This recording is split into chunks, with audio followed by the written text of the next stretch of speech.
Hello friends, welcome back my YouTube channel सुविचार में आपका स्वागत है। आज हम आपको लेकर आ गए हैं कानपुर की एक बहुत ही प्राचीन, बहुत ही भव्य मंदिर जो गंगा जी के तट पर स्थित है और यह दुनिया में परमठ के नाम से जाना जाता है। यहाँ पर भगवान भोलेनाथ की बहुत ही प्राचीन प्रतिमा स्थित है। कहते हैं कि जो भगवान भोलेनाथ का अभिषेक कर देता है उसके जीवन में आ रही समस्त परेशानियों से उसे मुक्ति मिल जाती है। यह शिवलिंग बहुत ही प्राचीन है और यहाँ की मान्यता है कि अगर आप अपने मन में कोई भी कामना लेकर आते हैं तो भगवान भोलेनाथ उस मनोकामना को अवश्य पूर्ण करते हैं। कहते हैं कि अगर यहाँ पर एक लोटा जल और दूध अर्पित कर दिया जाए तो आपके जीवन में चली आ रही समस्त परेशानियों से आपको मुक्ति मिल जाती है। यह मंदिर गंगा जी के तट पर स्थित है। यहाँ भोले बाबा के साथ साथ भगवान राम, सीता मैया और लक्ष्मण जी की भी मूर्ति स्थापित है। साथ ही साथ यहाँ पर राधा कृष्ण की मूर्ति भी स्थापित है। यह मंदिर देखने में बहुत ही सुंदर और भव्य है।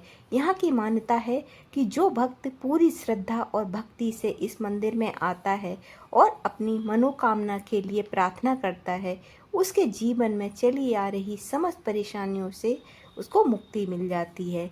यहाँ की मान्यता है कि यहाँ पर एक बार गंगा जी भगवान भोलेनाथ का अभिषेक अवश्य करती हैं और उसके बाद ही गंगा जी का जल स्तर कम होने लगता है।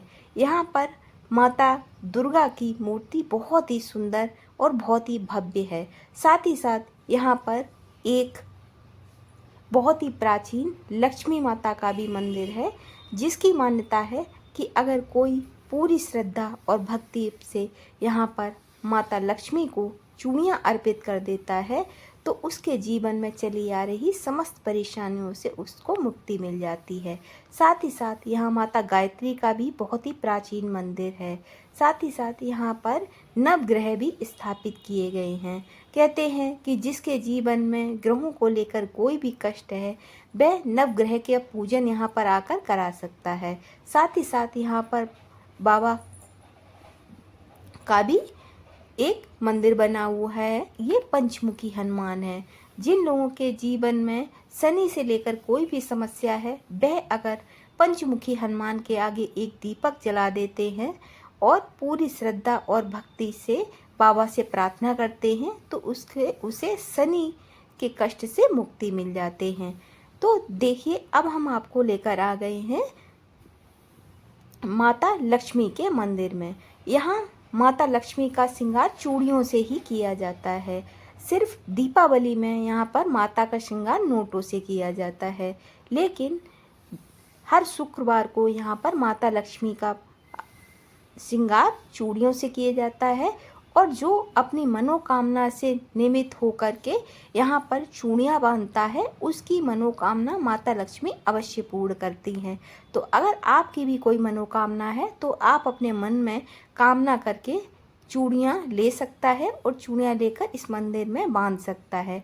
अगर आप कहीं बाहर से इस वीडियो को देख रहे हैं तो आप अपने घर में ही 7 चूड़ियाँ लेकर के माता लक्ष्मी का नाम लेकर के अपने मंदिर में ही इन चूड़ियों को कलावे से बांध करके रख दें और माता से प्रार्थना करें कि आपकी इस मनोकामना को पूर्ण करने हेतु ही मैंने इन चूड़ियों को बांधा है। तो आप देखेंगे कुछ ही दिनों में आपकी वह कामना पूर्ण हो जाएगी और जब आपकी वह कामना पूर्ण हो जाए तो आप 7 चूड़ियाँ ही और लेकर के किसी भी अपने घर के आसपास के मंदिर में जाकर उसको दान कर सकते हैं। ऐसा करने से आपके जीवन में जो भी समस्या हैं, जो भी धन से लेकर समस्या है वह दूर हो जाती है।